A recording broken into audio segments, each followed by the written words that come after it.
우리 앞뒤 좌우로 축복의 인사를 나눕시다. 복음만 외치는 성도가 됩시다. 복음만 외치는 성도가 됩시다.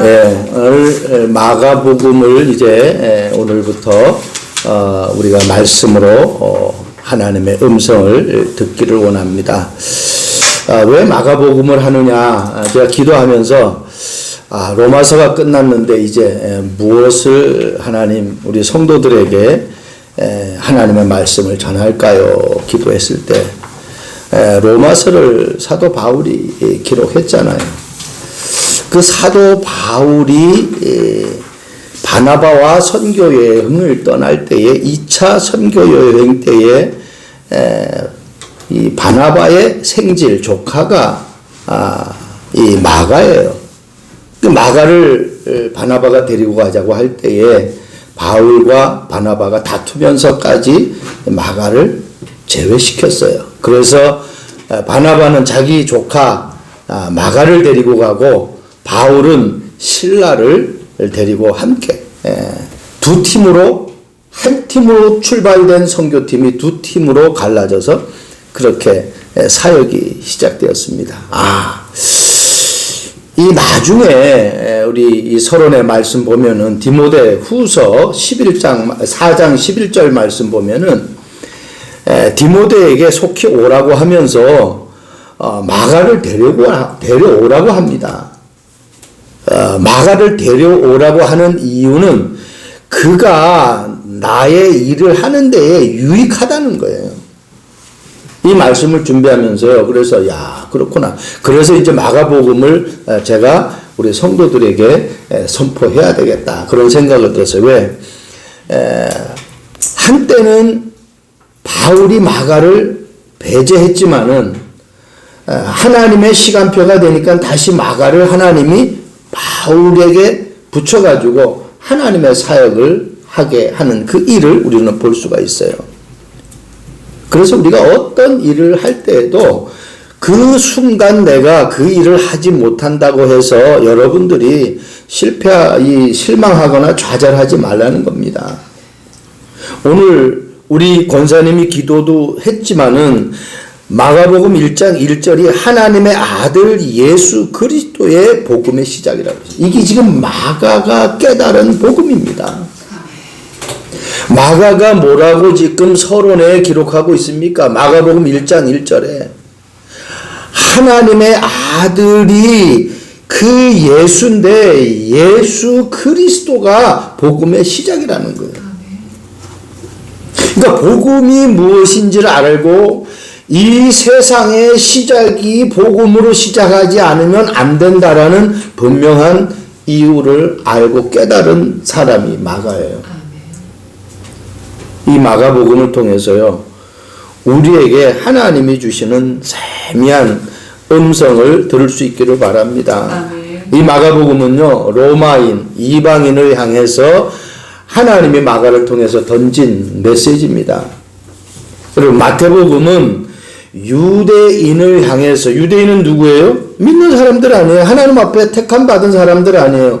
그 사람들에게 던지는 메시지가 마태복음이에요. 우리가 이 내용을 알고 마가복음을 들면은 얼마나 우리에게 소중한 시간이 되는 줄 몰라요. 여러분, 누가복음은 예수님의 인성을 중심으로 말씀하고 있고 요한복음은 예수님의 신성을 중심으로 말씀하고 있어요. 그 오늘 보면은 마가복음은 로마 사람들, 특히 이방인들에게 주는 메시지라고 하면은 우리에게 너무너무 설레이는 말씀 아닙니까? 우리 주변에 얼마나 많은 믿지 않는 사람들이 있습니까? 그 사람들에게 마가는 어떻게 복음을 전했는지를 우리는 알 수 있어요. 이 마가복음은 여러분들이 성경에도 보면 알겠지만은 로마에서 기록했어요. 마가가. 하나님이 이제 바울 만나게 해서 바울이 감옥에 갇혀 있을 때에 그때 마가도 로마에 함께하면서 로마인 상대로 복음을 이 마가복음을 기록한 것입니다. 저와 여러분들이 예수 그리스도가 복음의 시작이라는 이 답을 가지고 이번 한 주간도 큰 응답을 받는 축복된 삶이 되시길 바랍니다. 어떤 장로님을 제가 잘 알고 있었는데 그 장로님이 사업을 시작을 하는데 어떤 사업을 해야 돈을 좀 벌까 그렇게 기도하다가 이 한국에서는 이 몸보신 되어지는 이 보신탕을 사람들이 착 즐겨 먹으니까 보신탕을 만드는 그 재료 그게 뭡니까? 멍멍이잖아요. 그래서 개 사업을 해야 되겠다 그런 생각을 했다. 그리고 그거를 하려고 가만히 생각해 보니까 안 되겠어요. 왜냐하면 날마다 개소리만 하고 다닐 것 같아요. 개 장사를 하려면 개소리를 해야 되잖아요. 그래가지고 이 장로님이 이거는 내가 장로로서 할 직업은 아니다 해가지고 그것을 안 했다 그런 이야기를 하더라고요. 물론 그 장로님이 본심에서 한 말씀인지 아니면 우스갯소리로 하신 말씀인지는 모르겠지만은 내가 관심 있는 곳에 내가 어떻게 그 이야기와 그 소리를 듣게 돼요. 내가 복음에 관심이 있다고 하면은 복음의 소리와 복음의 이야기를 하게 되어 있습니다. 뭘 관심을 갖느냐 말이에요. 제가 아동복 사업을 할 때는요, 아이들의 옷이 어느 회사의 브랜드인지 그것만 확인했어요. 또 내가 시계 사업을 할 때는 사람들의 손목만 보는 거예요. 저 사람이 손목에 찬 시계가 어디 건가. 내가 하는 일에 따라서 그 상대들의 모든 것들을 내가 관심 갖고 거기에 소리에 귀를 기울이게 되어 있습니다. 우리가 구원받은 하나님의 자녀라면은 내가 어디에 귀를 기울여야 될까? 무슨 소리를 내가 해야 하나님이 기뻐할까? 그거 정도는 우리가 상식적으로 알 수 있는 이야기가 아니겠습니까? 자, 오늘 본문 말씀의 광야에서 외치는 자의 소리라는 말씀 제목입니다. 첫 번째, 복음의 시작을 알렸다 그랬어요. 1장 1절에 말씀하고 있었죠. 그리스도, 예수 그리스도의 복음의 시작이라. 마가는 복음의 시작이 하나님 아들 예수 그리스도라고 선포했어요. 여러분, 그리스도가 아니고서는 인간이 가지고 있는 12가지 문제, 왜 12가지 문제밖에 없겠어요? 그런데 포인트로 12가지 문제라는 거예요. 그 12가지가 뭡니까? 창세기 3장, 6장, 11장이에요. 나 중심, 물질 중심, 성공 중심. 가만히 보세요. 나 자신도 그렇게 살아왔어요. 사람들이 거의 나의 중심이에요. 내가 잘 되면 너무너무 좋아해요. 근데 남들이 잘 되는 거는 별로 기뻐하지 않아요. 나 중심, 물질 중심, 성공 중심이 되다 보니까 그것을 이루기 위해서 어떻게 해요? 무속인을 찾아가요. 그것을 위해서 가서 점을 봐요. 그것을 위해서 내 몸에 부적을 소지해요. 그게 사도행전 13장, 16장, 19장이에요. 그럼 지금 6가지가 나왔잖아요.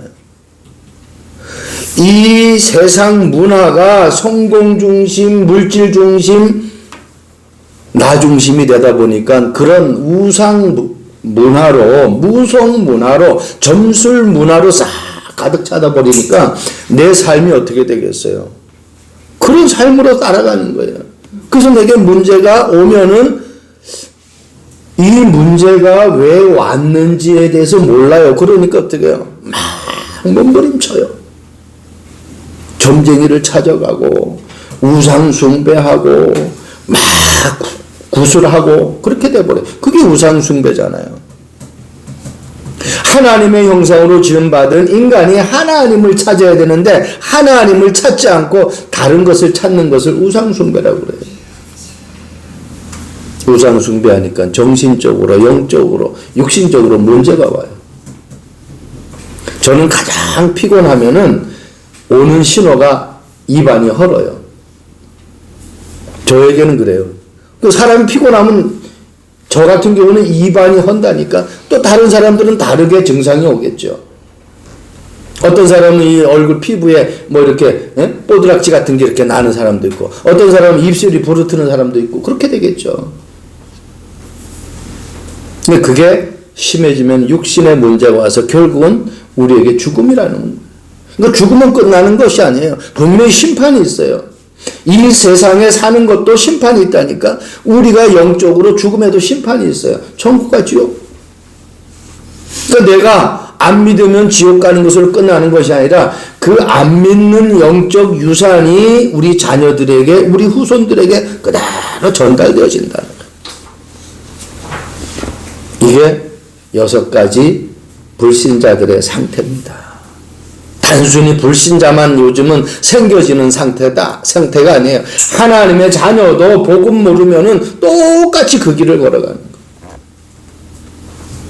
그래서 이 12가지, 요걸 12가지를 한 가지로 요약을 한다면은 하나님 안 믿는 거예요.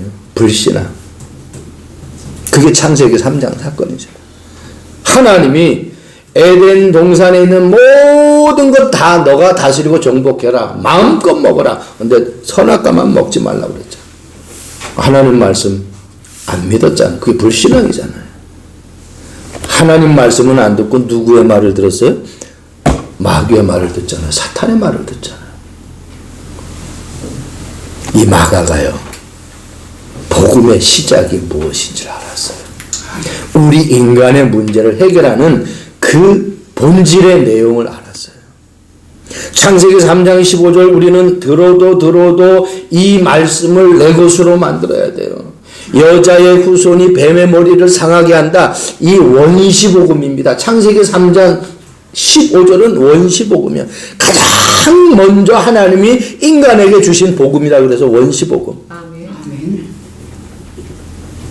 여러분, 여자의 후손이라는 말은 남자와 여자 사이에서 태어난 예수님이 아니라는 겁니다. 처녀의 몸을 빌려서 성령으로 잉태됐다는 거예요. 하나님의 능력으로 잉태됐다라는 거예요. 남자와 여자 사이에서 나오는 후손은 다 죄인입니다. 왜? 아담과 하와의 후손이기 때문에. 그래서 여자의 후손이기 때문에 성령으로 잉태되었기 때문에 예수님은 죄가 없으셔요. 그래서 죄 있는 우리를 죄 문제 해결할 수 있는 거예요. 조금만 우리가 이해하면은 삶은 너무너무 쉬운 삶이 되어버리는 거예요. 여러분, 이사야 40장 3절 말씀 보세요. 외치는 자의 소리여 이르되 너희는 광야에서 여호와의 길을 예비하라. 사막에서 우리 하나님의 대로를 평탄하게 하라. 여러분, 광야 하면은 그냥 끝이 안 보이고 넓고 넓은 그런 광야를 우리가 상상할 수 있잖아요. 이스라엘 백성들이 애굽의 노예 생활하다가 하나님의 방법으로 모세가 이끌어서 출애굽해서 광야길을 가잖아요. 이스라엘 백성들 보세요. 얼마나 많은 불평과 원망을 합니까? 문제가 오면은 하나님의 계획을 보지 못하고 모세를 원망합니다. 모세를 원망한다라는 것은 모세를 원망하는 것이 아니라 하나님을 원망하는 거예요. 왜? 모세를 누가 세웠어요? 하나님이 세웠잖아요. 내 인생에서 도저히 감당할 수 없는 문제와 환경과 모든 사건이 올 때에 누구를 원망하지 말고 하나님을 바라보세요. 이스라엘 백성들 하나님 바라보지 않으니까 광야 길이 얼마나 힘든 길이 되어버립니까? 하나님은 추울 때 불기둥, 하나님은 더울 때 구름기둥, 하나님은 물이 없을 때 반석에서 문을 나게 하시고, 하나님은 도저히 건널 수 없는 홍해도 가르시는 그 하나님인데, 이들은 하나님의 능력을 그만큼 체험했으면서도 하나님을 안 믿어요. 10가지 재앙을 통해서 하나님의 능력이 어떤 능력이란 것을 보여줬는데도 안 믿어요. 우리는 이 말씀이 나의 말씀이 돼, 나의 복음이 돼야 돼요. 사막 생각해 보세요. 사막은요, 두 가지 사막을 생각할 수 있잖아요. 열대 사막하고 한랭 사막을 생각할 수 있어요. 사막하면 물도 없고, 열대 사막은 그냥 덥기도 더운 그냥 땡볕이에요. 저는 미국에 살 때 이 라스베가스를 가면서 진짜 광활한 길 하나밖에 없어. 나무도 하나도 없어요. 사막이니까. 근데 거기를 쫙 가는데 뭐가 있어야 보이지. 하나도 안 보여요. 목적지 가야만이 보이지 그 나머지 가는 길은 아무것도 없어요. 그러니까 사막이라는 것은요, 이 한랭 사막이라는 것은 추운 거 아닙니까? 여기서 어떻게 사람이 살아갈 수가 있겠느냐 말이에요. 한마디로 광야와 사막은 하나님의 도움이 없이는 아무것도 할 수 없는 곳이라는 뜻입니다. 그것이 무엇으로만 살아남을 수 있어요? 복음으로만 살아남을 수 있다라는 거예요. 이게 지금 오늘 마가가 깨달은 것이 어마어마한 거예요. 우리는 이 세례 요한이 외치는 광야의 소리가, 그렇다면 세례 요한이라는 사람도 우리가 어떤 사람인지를 조금은 알아야 될 거 아닙니까? 세례 요한은요, 선지자의 글로 이미 예언되었어요. 세례 요한이 탄생되기 700년 전에 선지자들을 통해서 예언됐다니까요. 세례 요한이 올 것이다.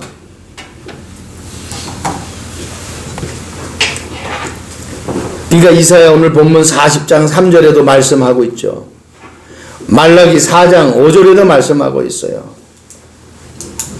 그래서 이 세례 요한이 예수 그리스도가 복음의 시작이라는 이 말을 할 수 있었던 것은 이따가 나오겠지만은, 확실하게 하나님의 말씀이 성취된 그 근거를 가지고 세례 요한은 담대하게 외치는 거예요. 여러분 체험이 있어야 돼요. 예수님이 그리스도라는 이 복음의 체험이 있어야 돼요. 세상 노래도 한 번 보고 두 번 보면 자꾸 보고 싶네. 그러고 내가 하나님을 만났어, 하나님의 음성을 들었어, 하나님의 능력을 체험했어, 그럼 어떻게 해요? 자꾸 그것을 내가 또 체험하고 또 능력을 체험하고 그렇게 하기를 원하잖아요. 응답 싫어하는 사람 한 사람도 없을 거 아니에요.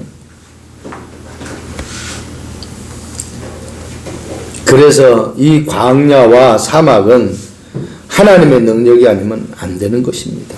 한마디로 절대 불가능을 절대 가능으로 만드는 것이 복음의 능력이에요. 광야라는 이 단어를 이 국어사전 찾아보니까 텅 비고 아득히 넓은 들이라고 그랬어요. 텅 비었다. 아무것도 없다는 거예요. 어떻게 살아남을 수가 있겠어요? 이 사막이라는 것은 국어사전 찾아보니까 식물이 자라기 힘든 지역이다. 그렇게 썼어요. 식물이 자라기 힘든데 우리 인간이 살아남을 수가 있겠습니까? 자, 두 번째입니다. 광야에서 외치는 자의 소리는 주의 길을 준비하라고 외쳤어요. 복음의 시작을 알렸다라는 말은 인간에게 꼭 필요한 말을 했다라는 거예요. 주의 길을 준비하라고 했다라는 이 말은요, 전도자의 삶을 살았다라는 얘기예요. 마가복음 1장 3절에 광야에서 외치는 자의 소리가 있어 이르되 너희는 주의 길을 준비하라. 그의 오실 길을 곱게 하라. 기록된 것과 같이. 여러분, 세례 요한은요, 주님의 길을 예비하는 일에 조금도 주저하지 않고 숨김없이 말했어요. 아까도 말씀드렸지만 말씀 성취, 700년 전에 예언했던 자신이 온다라고 선지자들이 말했던 그 말씀이 이제 태어나고 보면은 선지자들이 말한 거 자기가 확인할 거 아니에요. 그 확실하게 자기에게 어떻게 각인 뿌리 체질된 거예요. 그러니까 어떤 환경에서도 흔들리질 않아요. 그러니까 돼요. 회개하라, 천국이 가까웠다 외치잖아요. 말씀 성취의 맛을 보아야 돼요. 정확한 답을 가지고 있다면 베드로처럼 내게 있는 이것을 네게 주노니 나사렛 예수 그리스도 이름으로 일어나 걸어라 외칠 수밖에 없잖아요. 왜? 마가다락방에서 성령 체험했잖아요. 마가복음 1장 6절 말씀 보세요. 요한은 낙타털 옷을 입고 허리에 가죽띠를 띠고 메뚜기와 석청을 먹더라. 여러분, 세례 요한의 사역은 멋진 사역이 아니었습니다. 호화로운 사역이 아니었습니다. 좋은 옷 입고 좋은 집에서 또 좋은 예배당에서 하나님의 말씀을 선포한 사람이 아니에요. 광야에서 외쳤어요. 광야에서. 겨울에는 추운 광야에서, 여름에는 아주 더운 광야에서 외쳤다니까요. 사람들이 그 소리를 들으려고 광야까지 간 거예요.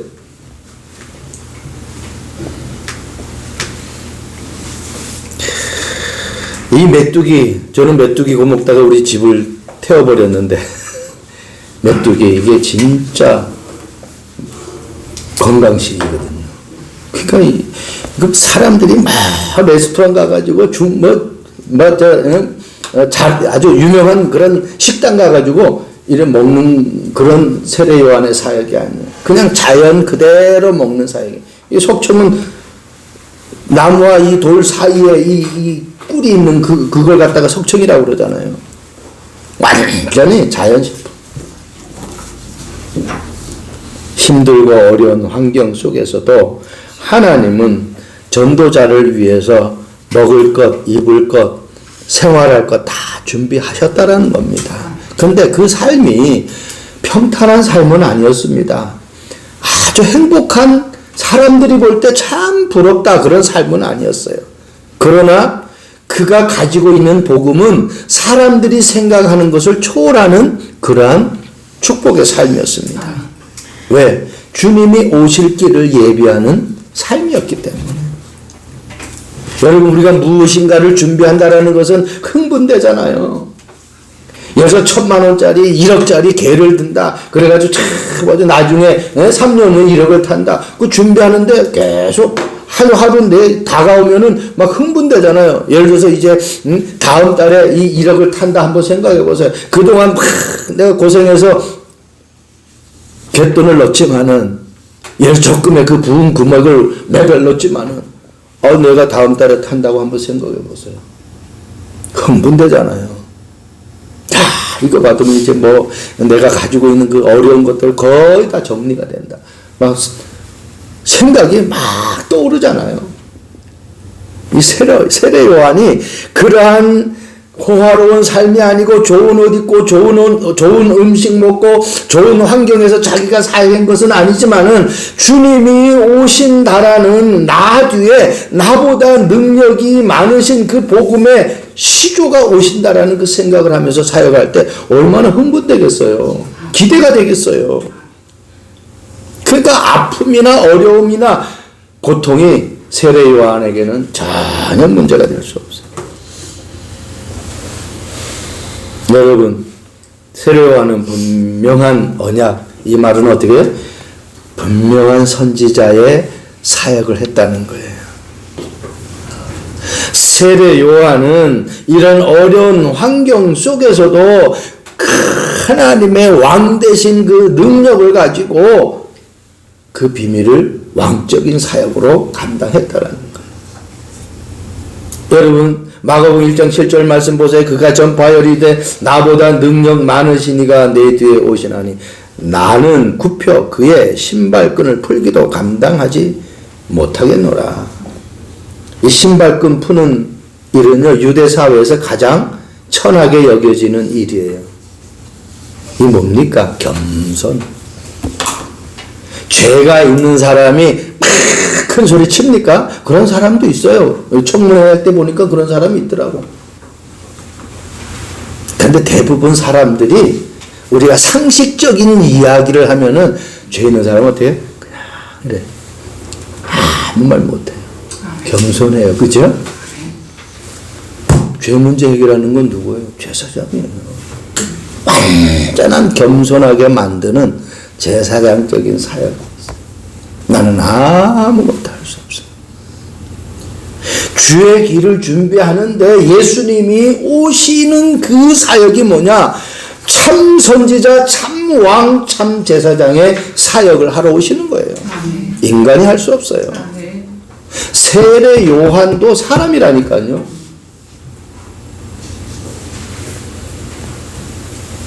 하나님은 우리 인간을 완벽하게 해결하십니다. 그래서 세계복음화의 가장 포인트가 뭐냐? 겸손입니다. 예수님이 제자들의 발을 씻기잖아요. 겸손을 가리키는 거거든요. 잠언서 18장 12절 말씀 보면은요, 교만은 멸망의 선봉이에요. 그런데 겸손은 존귀의 길잡이라 그랬어요. 내가 존귀하게 되어지는 길잡이가 되어버리는 거예요. 결론적인 말씀입니다. 광야에서 외치는 자의 소리, 최고의 선물인 성령의 세례를 말했습니다. 여러분, 광야에서 외치는 자의 소리는요, 정말 인간이 가지고 있는 그 문제를 해결할 수 있는 복음, 이 복음만을 말하는 소리였다는 겁니다. 광야에서 외치는 자의 소리는 주의 길을 준비하는 그 사역인데, 한마디로 전도자의 삶, 참 선지자, 참 제사장, 참 왕이 이 땅에 오신다라는 그 그리스도를 선포하는 그 사역. 우리 인간이 길을 몰라서 방황하고 있는데 그 방황의 종지부를 찍는 참 선지자. 죄 문제 때문에 고통과 재앙 속에 살아가는데 그 고통과 재앙을 완벽하게 해결하신 참 제사장의 사역. 지금도 눈에 안 보이는 사단이 우리의 마음과 생각을 완전히 사로잡고 있는데 그 사단을 완전히 꺾으신 참 왕으로 오신 그리스도. 그리고 오늘 말씀, 최고의 선물. 최고의 선물이 높은 자리가 아닙니다. 대통령의 자리가 아닙니다. 좋은 집을 사는 것이 그게 선물이 아닙니다. 좋은 자동차를 타고 다니는 것이 최고의 삶이 아니에요. 내가 누구인지를 깨닫는 거예요. 내가 죄인이구나. 그래서 세례 요한이 오늘 회개의 세례를 베풀었다고. 내가 죄인이구나. 이걸 깨달으면은요, 이 죄 문제를 해결하신 주님이 절대적으로 필요한 것을 내가 알게 돼요. 여러분, 아무리 좋은 말도 내가 언더스탠을 못하면, 이해를 못하면은요, 그게 좋은 말인지를 여겨지지를 못하잖아요. 내가 죄를 지었다. 그러면 그 죄 문제를 받는 길을 우리가 알아야 되는 거예요. 내가 사업에 실패했어요. 그럼 이 실패가 왜 실패했는지, 성공하는 길이 무엇인지를 안다고 하면은 실패는 아무 문제가 안 되는 거예요. 왜? 다시 성공한 길을 알았기 때문에. 다시 시작하면 되는 거예요. 근데 다시 시작해도 성공하는 길을 모르면은 계속 헤매는 거죠.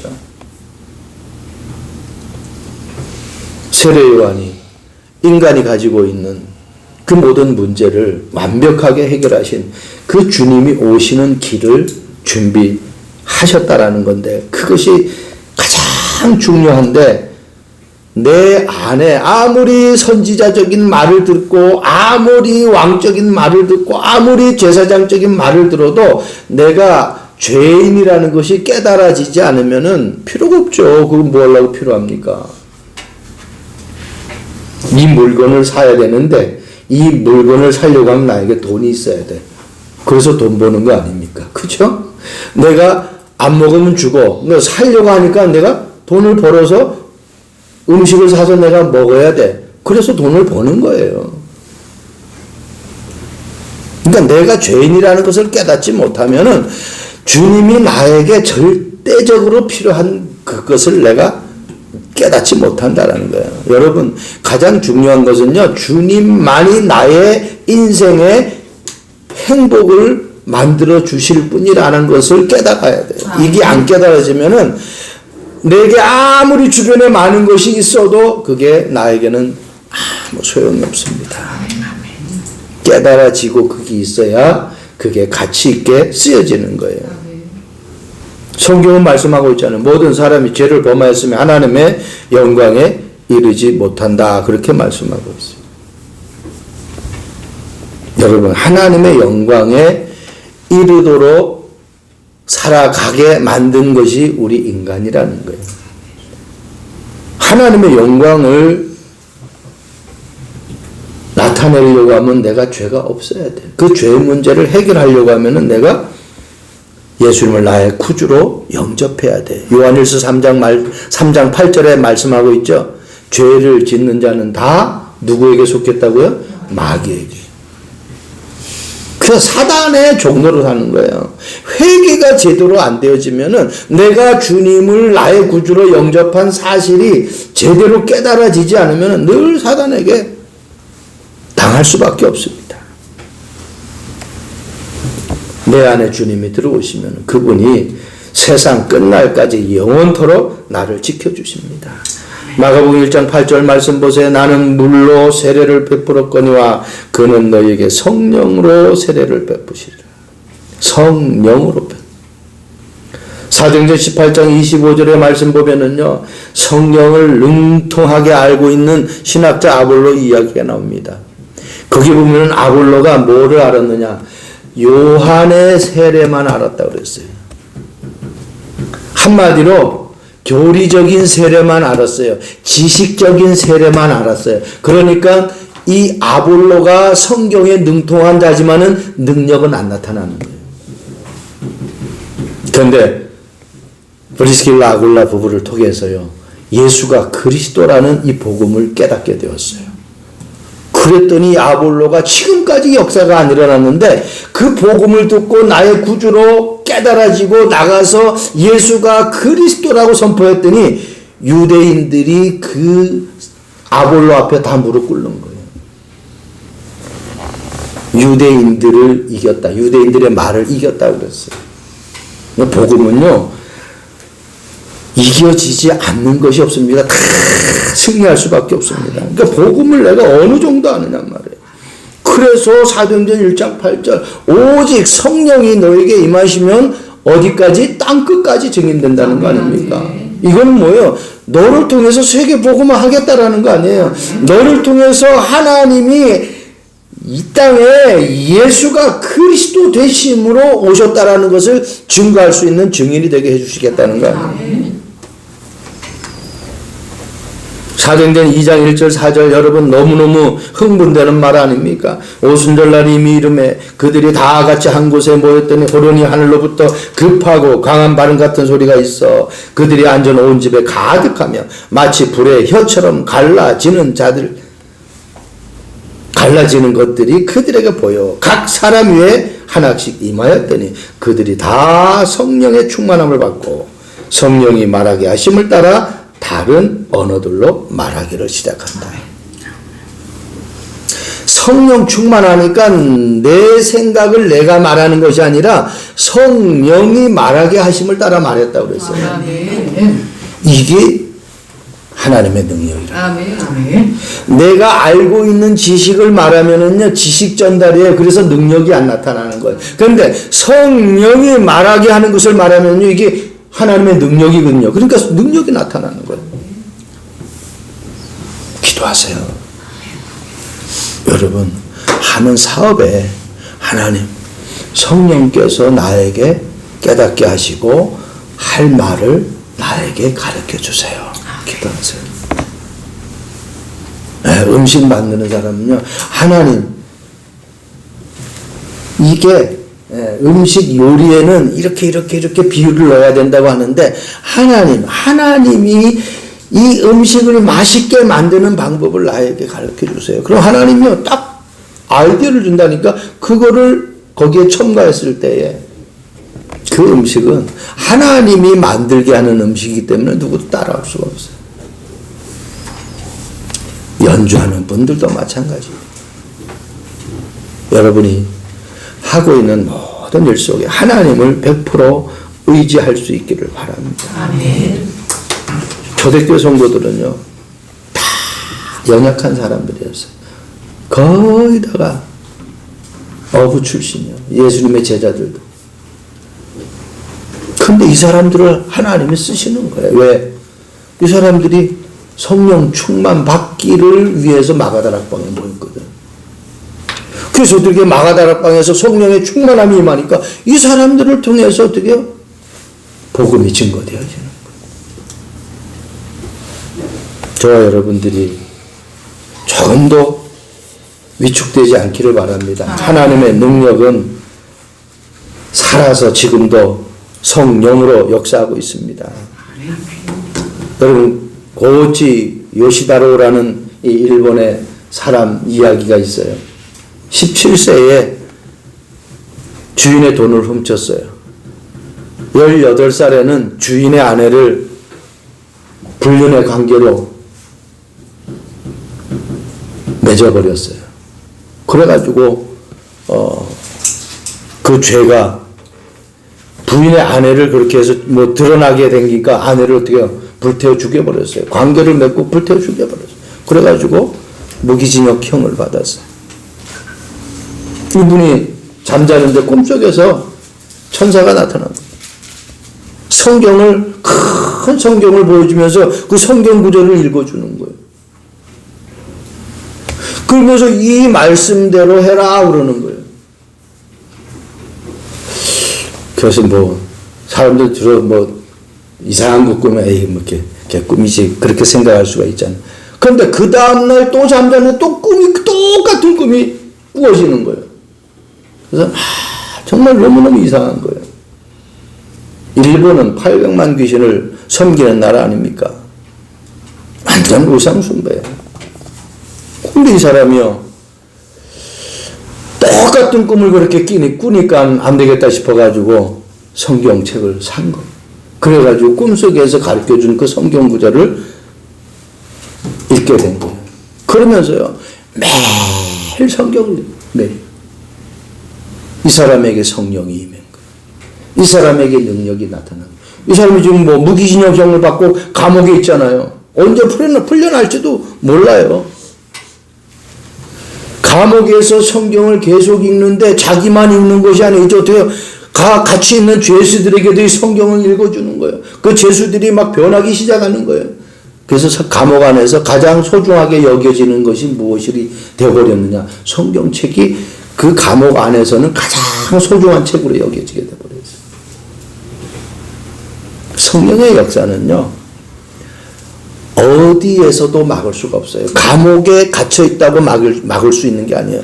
그런데 보세요. 무기징역형을 받아가지고 남의 아내 겁탈해가지고 드러날까봐 불태워서 죽여버렸는데 그래서 무기징역형을 받았는데 이 사람의 변화를 통해서 감옥 안에 죄수들이 변화버리니까 정부에서 야 이거는 그냥 무기로 죄인으로 나눌 수는 없다. 그래가지고 어때요? 특별 가석방을 한 거예요. 복음 하나 깨달았는데 성경 하나 내게 언약으로 붙잡고 말씀에 집중했는데 하나님은 어떻게 해요? 그 사람의 모든 환경을 어떻게 해방과 자유로 풀어준 거예요. 아멘. 감옥에서 해방되어져가지고 자유의 몸이 되어버린 거예요. 광야에서 외치는 소리는 그냥 외치는 소리가 아닙니다. 마가가 기록한 것처럼 세례 요한은 정확한 복음 그리고 주의 길을 준비했어요. 내 출세의 길을 준비한 것이 아니라 하나님이 나를 왜 이 땅에 보내셨고 왜 이 지역에 살게 하고 왜 이런 사람을 만나게 하고 왜 이런 교회에 다니게 했는가 그걸 깨달아 버리면 내가 살아가야 될 방향 목표 다 나옵니다. 세례 요한은 그것을 알았어요. 그리고 진짜 축복 중에 축복이 뭔지를 알았어요. 성령 충만이 다구나. 아멘.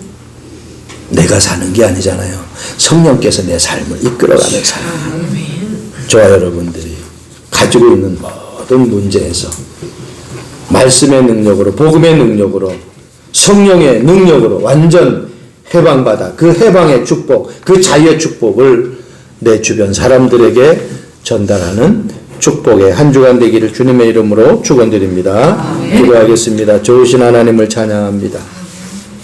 세례 요한이 광야에서 외치는 자의 소리라고 말씀했던 것처럼 우리의 삶이 복음을 외치는 삶이 되게 하옵시고 주의 길을 준비하는 참 선지자, 참 제사장, 참 왕의 복음을 전하는 저희들의 삶이 되게 하옵소서. 성령의 충만한 힘을 가지고 이 모든 일을 감당하는 저희들 되게 하옵소서. 감사합니다. 예수 그리스도의 이름으로 기도합니다. 아멘.